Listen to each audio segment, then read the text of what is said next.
अध्याय 2 गीता का सार। संजय ने कहा, करुणा से व्याप्त शोक युक्त अक्षुपुरित नेत्रों वाले अर्जुन को देखकर मधुसूदन कृष्ण ने ये शब्द कहे। श्री भगवान ने कहा, हे अर्जुन, तुम्हारे मन में यह कल्मश आया कैसे? यह उस मनुष्य के लिए तनिक भी अनुकूल नहीं है जो जीवन के मूल्य को जानते हों। इससे उच्च लोगों की नहीं अपितु अपयश की प्राप्ति होती है। हे प्रथापुत्र, इस हीन नपुंसकता को प्राप्त मत हो, यह तुम्हें शोभा नहीं देती। हे शस्त्रों के दमन करता, हृदय की शुद्ध दुर्बलता को त्याग कर युद्ध के लिए खड़े हो।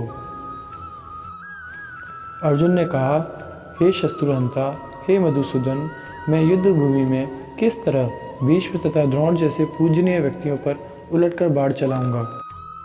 ऐसे महापुरुषों को जो मेरे गुरु हैं, उन्हें मारकर जीने की अपेक्षा इस संसार में भीख मांगकर खाना अच्छा है। भले ही वे सांसारिक लाभ के इच्छुक हों, किंतु है तो गुरुजन ही। यदि उनका वध होता है तो हमारे द्वारा भोग्य प्रत्येक वस्तु उनके रक्त से सनी होगी। हम यह भी नहीं जानते कि हमारे लिए क्या श्रेष्ठ है, उनको जीतने या उनके द्वारा जीते जाना।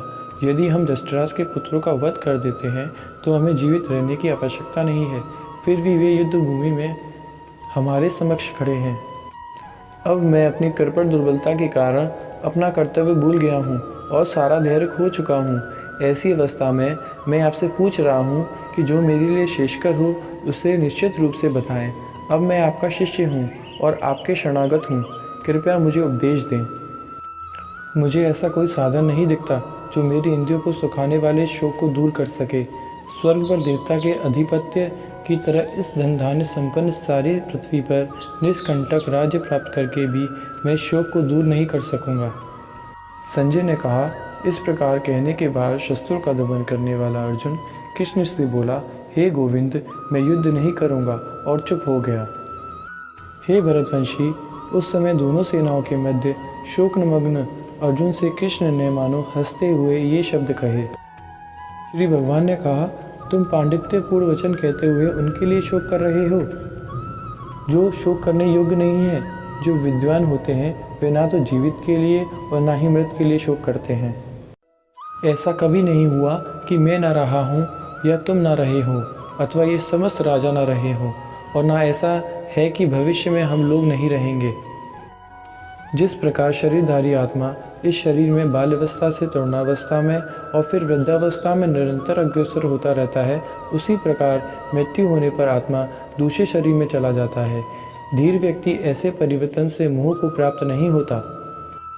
हे कुंती पुत्र, सुख तथा दुख का क्षणिक उदय तथा कालक्रम में उनका अंतर्धान होना सर्दी तथा गर्मी की ऋतुओं के आने जाने के समान है। हे भरतवंशी, वे इंद्रिय बोध से उत्पन्न होते हैं और मनुष्य को चाहिए कि अचलित भाव से उनको सहन करना सीखे। हे पुरुष श्रेष्ठ, जो पुरुष सुख तथा दुख में विचलित नहीं होता और इन दोनों में समभाव रहता है, वह निश्चित रूप से मुक्ति के योग्य है। तत्वदर्शियों ने यह निष्कर्ष निकाला है कि असत भौतिक शरीर का तो कोई चिरस्थायित्व नहीं है, किंतु सत आत्मा अपरिवर्तित रहता है। उन्होंने इन दोनों की प्रकृति के अध्ययन द्वारा यह निष्कर्ष निकाला है। जो सारे शरीर में व्याप्त है उसे ही तुम अविनाशी समझो। उस अव्यय आत्मा को नष्ट करने में कोई भी समर्थ नहीं है। अविनाशी, अप्रमेय तथा शाश्वत जीव के भौतिक शरीर का अंत अवश्यंभावी है। अतः हे भरतवंशी, युद्ध करो।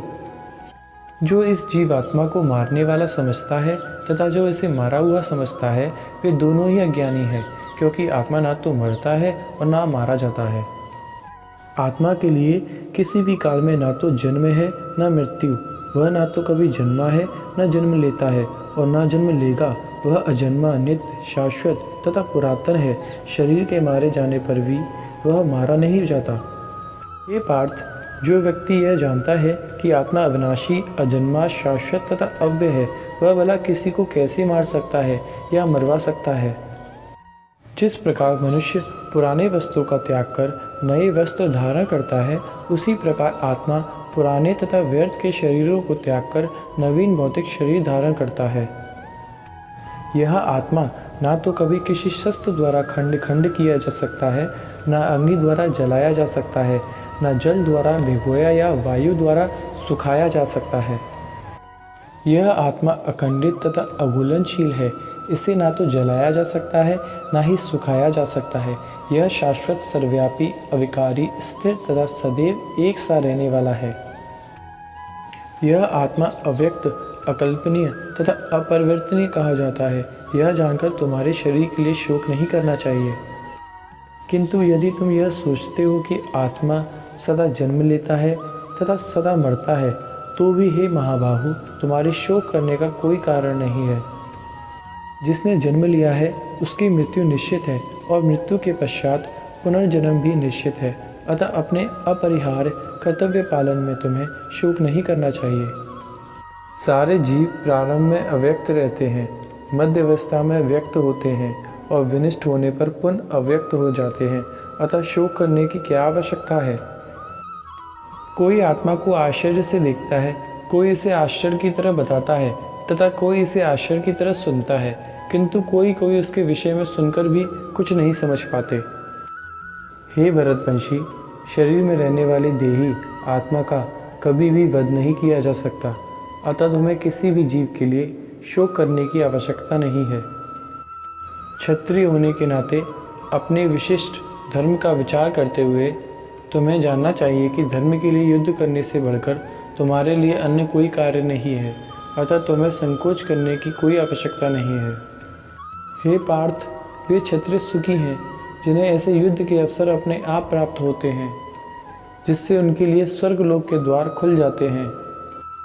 किंतु यदि तुम युद्ध करने के स्वधर्म को संपन्न नहीं करते हो, तो तुम्हें निश्चित रूप से अपने कर्तव्य की अपेक्षा करने का पाप लगेगा और तुम योद्धा के रूप में भी अपना यश खो दोगे। लोग सदैव तुम्हारा अपयश का वर्णन करेंगे और सम्मानित व्यक्ति के लिए अपयश तो मृत्यु से भी बढ़कर है। जिन जिन महान योद्धाओं ने तुम्हारे नाम तथा यश को सम्मान दिया है, वे सोचेंगे कि तुमने डर के मारे युद्ध भूमि छोड़ दी है और इस तरह वे तुम्हें तुच्छ मानेंगे। तुम्हारे शत्रु अनेक प्रकार के कटु शब्दों से तुम्हारा वर्णन करेंगे और तुम्हारी सामर्थ्य का उपहास करेंगे। तुम्हारे लिए इससे दुखदायी और क्या हो सकता है? हे कुंती पुत्र, तुम यदि युद्ध में मारे जाओगे तो स्वर्ग प्राप्त करोगे, या यदि तुम जीत जाओगे तो पृथ्वी के साम्राज्य का भोग करोगे। अतः दृढ़ संकल्प करके खड़े हो और युद्ध करो। तुम सुख या दुख, हानि या लाभ, विजय या पराजय का विचार किए बिना युद्ध के लिए युद्ध करो। ऐसा करने पर तुम्हें कोई पाप नहीं लगेगा। यहाँ मैंने वैश्लेषिक अध्ययन द्वारा इस ज्ञान का वर्णन किया है।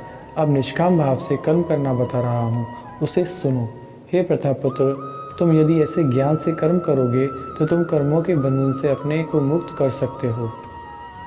इस प्रयास में ना तो हानि होती है और ना ही हास, अपितु इस पद पर की गई अल्प प्रगति भी महान व्यय से रक्षा कर सकती है। जो इस मार्ग पर चलते हैं वे प्रयोजन में दृढ़ रहते हैं, उनका लक्ष्य भी एक होता है। हे कुरुनंदन, जो दृढ़ प्रतिज्ञ नहीं हैं, उनकी बुद्धि अनेक शाखाओं में विभक्त रहती है। अल्पज्ञानी मनुष्य वेदों के उन अलंकारिक शब्दों के प्रति अत्यधिक आसक्त रहते हैं जो स्वर्ग की प्राप्ति, अच्छे जन्म, शक्ति इत्यादि के लिए विविध सकाम कर्म करने की स्तुति करते हैं। इंद्र तृप्ति तथा ऐश्वर्य जीवन की अभिलाषा के कारण वे कहते हैं कि इससे बढ़कर और कुछ नहीं है। जो लोग इंद्रिय भोग तथा भौतिक ऐश्वर्य के प्रति अत्यधिक आसक्त होने से ऐसी वस्तुओं से मोहग्रस्त हो जाते हैं, उनके मनों में भगवान के प्रति भक्ति का दृढ़ निश्चय नहीं होता। वेदों में मुख्यतः प्रकृति के तीनों गुणों का वर्णन हुआ है। हे अर्जुन, इन तीनों गुणों से ऊपर उठो, समस्त देवदत्तों और लाभ तथा सुरक्षा की सारी चिंताओं से मुक्त होकर आत्मपरायण बनो। एक छोटे से कूप का सारा कार्य एक विशाल जलाशय से तुरंत पूरा हो जाता है। इसी प्रकार वेदों के आंतरिक तात्पर्य जानने वाले को उनके सारे प्रयोजन सिद्ध हो जाते हैं। तुम्हें अपना कर्म करने का अधिकार है, किंतु कर्म के फलों के तुम अधिकारी नहीं हो। तुम ना तो कभी अपने आप को अपने कर्मों के फलों का कारण मानो, ना ही कर्म न करने में कभी आसक्त हो। हे अर्जुन, जय अथवा पराजय की समस्त आसक्ति त्याग कर संभाव से अपना कर्म करो, ऐसी समता योग कहलाती है। हे धनंजय, भक्ति के द्वारा समस्त गृहित कर्मों से दूर रहो और उसी भाव से भगवान की शरण ग्रहण करो। जो व्यक्ति अपने सकाम कर्म फलों को भोगना चाहते हैं वे कर्पण हैं। भक्ति में संलग्न मनुष्य इस जीवन में ही अच्छे तथा बुरे कार्यों में अपने को मुक्त कर लेता है। अतः योग के लिए प्रयत्न करो, क्योंकि सारा कार्य कौशल यही है। इस तरह भगवत भक्ति में लगे रहकर बड़े बड़े ऋषि मुनि अथवा भक्तगण अपने आप को इस भौतिक संसार में कर्म के फलों से मुक्त कर लेते हैं। इस प्रकार वे जन्म मृत्यु के चक्कर से छूट जाते हैं और भगवान के पास जाकर उस अवस्था को प्राप्त कर लेते हैं जो समस्त दुखों से परे है। जब तुम्हारी बुद्धि मोह रूपी संगन वन को पार कर जाएगी तो तुम सुने हुए तथा सुनने योग्य सबके प्रति अन्यमनस्क हो जाओगे। जब तुम्हारा मन वेदों की अलंकारमय भाषा से विचलित ना हो और वह आत्म साक्षात्कार की समाधि में स्थिर हो जाए, तब तुम्हें दिव्य चेतना प्राप्त हो जाएगी। अर्जुन ने कहा, हे कृष्ण, अध्यात्म में लीन चेतना वाले व्यक्ति के क्या लक्षण हैं? वह कैसे बोलता है तथा उसकी भाषा क्या है? वह किस तरह बैठता है और चलता है? श्री भगवान ने कहा, हे पार्थ, जब मनुष्य मनोधर्म से उत्पन्न होने वाले इंद्र तृप्ति की समस्त कामनाओं का परित्याग कर देता है और जब इस तरह से विशुद्ध हुआ उसका मन आत्मा में संतोष प्राप्त करता है, तो वह विशुद्ध दिव्य चेतना को प्राप्त कहा जाता है। जो त्रय तापों के होने पर भी मन में विचलित नहीं होता अथवा सुख में प्रसन्न नहीं होता और जो आसक्ति, भय तथा क्रोध से मुक्त है, वह स्थिर मन वाला मुनि कहलाता है। इस भौतिक जगत में जो व्यक्ति ना तो शुभ की प्राप्ति से हर्षित होता है और ना अशुभ के प्राप्त होने पर उससे घृणा करता है, वह पूर्ण ज्ञान में स्थिर होता है। इस प्रकार कछुआ अपने अंगों को संकुचित करके खोल के भीतर कर लेता है, उसी तरह जो मनुष्य अपनी इंद्रियों को इंद्रिय विषयों में खींच लेता है, वह पूर्ण चेतना में दृढ़ता पूर्वक स्थिर होता है। देहधारी जीव इंद्रिय भोग से भले ही निवृत्त हो जाए, पर उसमें इंद्रिय भोगों की इच्छा बनी रहती है, लेकिन उत्तम रस के अनुभव होने से ऐसे कार्यों को बंद करने पर वह भक्ति में स्थिर हो जाता है। हे अर्जुन, इंद्रियां इतनी प्रबल तथा वेगवान हैं कि वे उस विवेक पुरुष के मन को भी बलपूर्वक हर लेती हैं जो उन्हें वश में करने का प्रयत्न करता है। जो इंद्रियों को पूर्णतः वश में रखते हुए इंद्रिय संयमन करता है और अपनी चेतना को मुझ में स्थिर कर देता है, वह मनुष्य स्थिर बुद्धि कहलाता है। इंद्र विषयों का चिंतन करते हुए मनुष्य की उनमें आसक्ति उत्पन्न हो जाती है और ऐसी आसक्ति से काम उत्पन्न होता है और फिर काम से क्रोध प्रकट होता है। क्रोध से पूर्ण मोह उत्पन्न होता है और मोह से स्मरण शक्ति का विभ्रम हो जाता है और जब स्मरण शक्ति भ्रमित हो जाती है तो बुद्धि नष्ट हो जाती है और बुद्धि नष्ट होने पर मनुष्य भवकूप में गिर जाता है।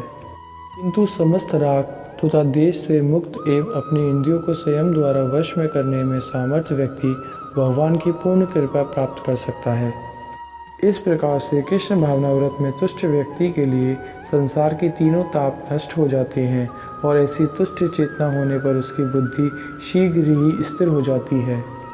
जो कृष्ण भावना व्रत में परमेश्वर से संबंधित नहीं है, उसकी ना तो बुद्धि दिव्य होती है और ना ही मन स्थिर होता है, जिसके बिना शांति की कोई संभावना नहीं है। शांति के बिना सुख हो भी कैसे सकता है? जिस प्रकार पानी में तैरती नाव को प्रचंड वायु दूर बहा ले जाती है, उसी प्रकार विचरणशील इंद्रियों में से कोई एक जिस पर मन निरंतर लगा रहता है, मनुष्य की बुद्धि को हर लेती है। अतः हे महाबाहु, जिस पुरुष की इंद्रियां अपने अपने विषयों से सब प्रकार से विरत होकर उसके वश में हैं, उसी की बुद्धि निस्संदेह स्थिर है। जो सब जीवों के लिए रात्रि है, वह आत्म संयमी के जगने का समय है, और जो समस्त जीवों के जगने का समय है, वह आत्मनिरीक्षक मुनि के लिए रात्रि है।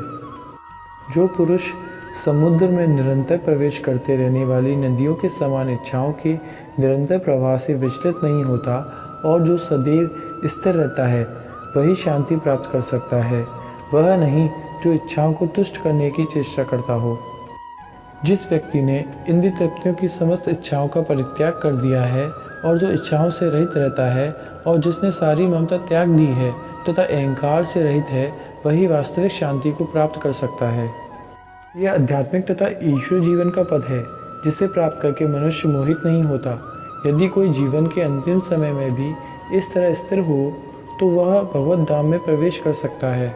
इस प्रकार श्रीमद् भागवत गीता के द्वितीय अध्याय गीता का सार का भक्ति वेदांत तात्पर्य पूर्ण हुआ।